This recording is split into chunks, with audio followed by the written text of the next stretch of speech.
Hello students चलो मैं political science दुईटा इंपोर्टेंट क्वेश्चन डिस्कशन करबा। क्वेश्चन नंबर 1 होची सिमला राजीनामा।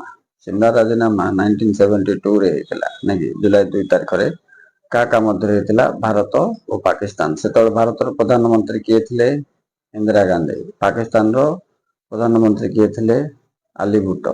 उभयक मध्य रे सिमला ठारे राजीनामा हेतिबारो आको सिमला राजीनामा बोल के नामकरण करा गला। राजीनामा रे भारत और पाकिस्तान मध्य कौन कौन सब शर्त रखा जाइथिला यदि से विषय को आमे जिबा तो शर्त नंबर 1 देखो दुई देश अंतर्देशीय सीमा रे निजर सैन्य बाहिनी को प्रत्याख्यान माने प्रत्याहार करिवे माने फेरई नेबे। तापरे यदि कौनसी देश उभयक मध्य रे यदि कौनसी समस्या समाधान हुए माने विवाद उपजे यार समाधान पई शक्ति प्रयोग न करी शांतिपूर्ण सहवस्थान माध्यम रे ताको विचार करबा। ओके नेक्स्ट देखो लाहौर घोषणानामा ये भी बहुत इंपोर्टेंट क्वेश्चन।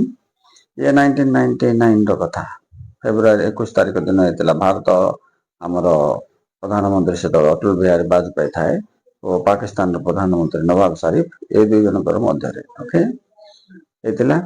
तो यही शर्त बा घोषणानामा रो शर्त गुडी थिला जे काश्मीर समस्या को सिमला राजीनामा माध्यम रे समाधान करिबा, परस्पर व्यापार रे हस्तक्षेप न करिबा।